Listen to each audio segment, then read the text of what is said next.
शहर की आदर्श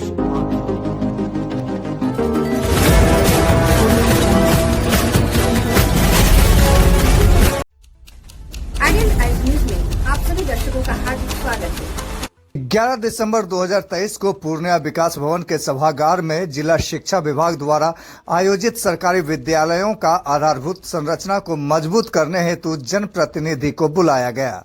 इस बैठक में सम्मिलित सदर विधायक विजय खेमका ने मीडिया से मुखातिब होते हुए क्या कुछ कहा, आप देखें आइडियलाइज न्यूज के इस खबर में। विकास भवन में शिक्षा विभाग के साथ आपकी एक बैठक हुई, किन चीजों को लेकर के बैठक हुई? देखिए, शिक्षा विभाग की ओर से जनप्रतिनिधियों के साथ संवाद करके जो विद्यालय है जिले में और विधानसभा क्षेत्र में, उसके विषय में उसका इंफ्रास्ट्रक्चर कैसे और मजबूत हो सकता है, इस विषय में कल बैठक थी। उस विषय के संबंधित बैठक में मैं कल भाग लिया था, जिसमें डीएम को उस बैठक को लेनी थी, लेकिन डीएम अनुपस्थित थे। उसकी जगह डीडीसी ने वो बैठक लिया और शिक्षा विभाग के जिला शिक्षा पदाधिकारी के साथ साथ संबंधित सारे अधिकारी उस बैठक में थे।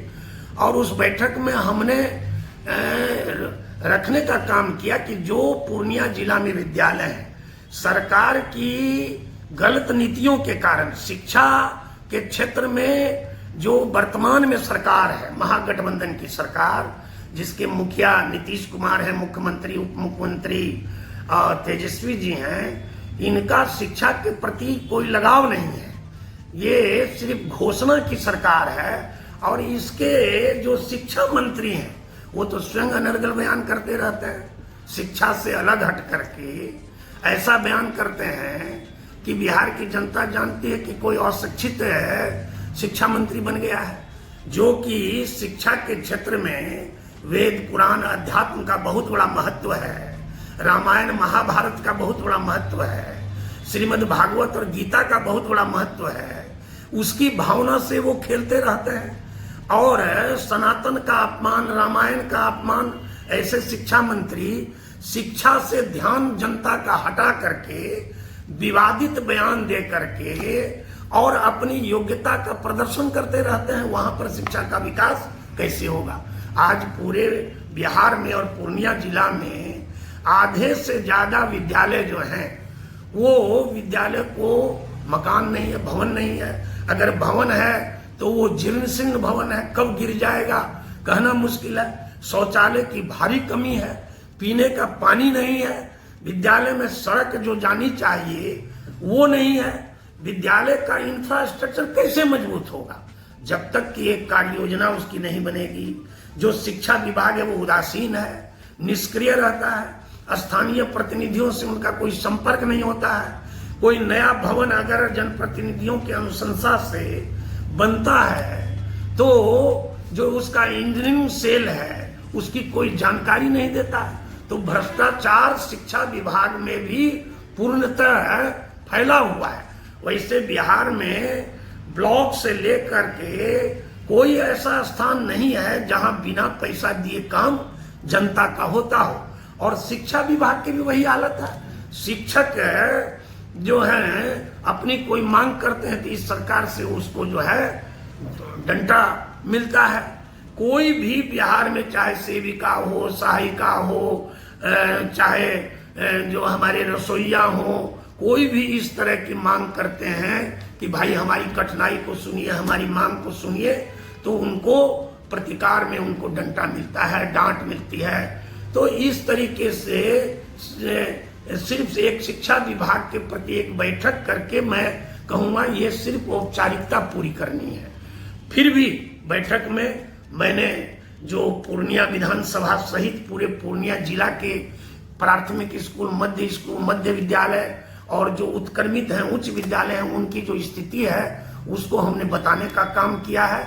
और पूर्णिया मुख्यालय में एकमात्र राजकीय बालिका जो उच्च विद्यालय है और जिला स्कूल है, जहाँ की 2600 छात्र और छात्राएं हैं, उसकी दयनीय स्थिति है। जो बालिका राजकीय बालिका उच्च विद्यालय है उसका बाउंड्री वॉल नहीं है, किलकारी संस्था उसी में है और उसमें शौचालय की कमी है, डेस्क बेंच तो लड़कों को बैठने के लिए है ही नहीं। कौन सा इंफ्रास्ट्रक्चर को मजबूत करने की बात ये शिक्षा विभाग करता है। मुझे ये हास्यास्पद लगता है कि बच्चे जो है भवन नहीं है, अगर भवन है जीर्ण शीर्ण भवन तो उनको बैठने की जगह नहीं है, वो नीचे बैठते हैं बेचारे, अपने घर से चट्टी बोरा ला करके बैठने का काम करते हैं। शिक्षकों को बैठने का स्थान नहीं है।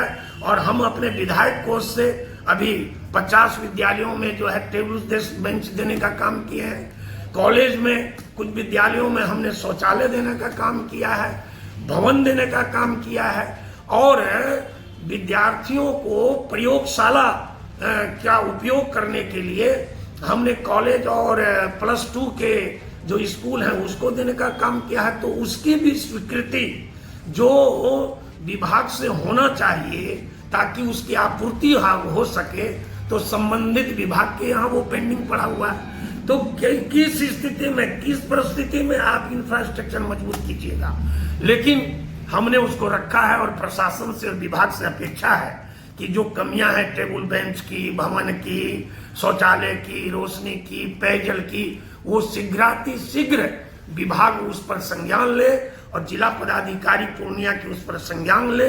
हमारी अपेक्षा है कि प्रशासन इसमें आगे बढ़ करके छात्र छात्राओं के लिए शिक्षा को आगे बढ़ाने के लिए, शिक्षा को उन्मुखी बनाने के लिए इस पर काम करे ताकि छात्र छात्राओं की कठिनाई दूर हो सके और पूर्णिया के छात्र जो हैं वो अव्वल दर्जा प्राप्त कर सके।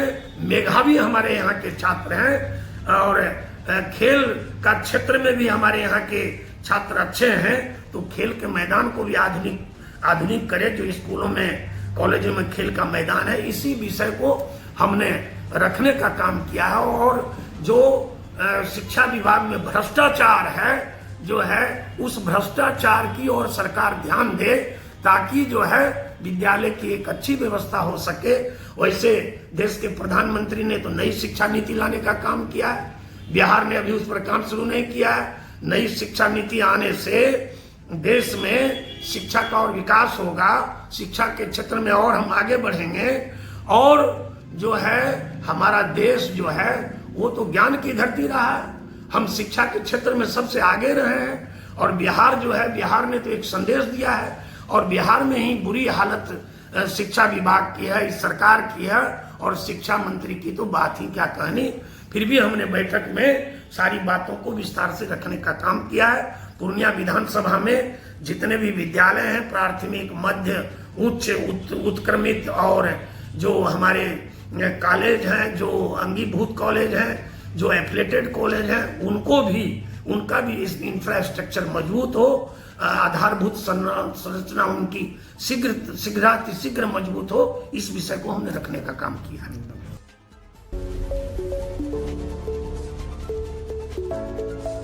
नमस्कार, मैं बॉलीवुड एक्टर और प्रोड्यूसर रवि सुधा चौधरी, और आप सभी दर्शकों से गुजारिश है कि आइडियल आई न्यूज के चैनल को आप लाइक करें, सब्सक्राइब करें और शेयर भी करते रहें हर नई वीडियो को। तो इसी आग्रह के साथ बहुत बहुत धन्यवाद। उम्मीद करता हूं कि आप मेरी बात का मान रखेंगे।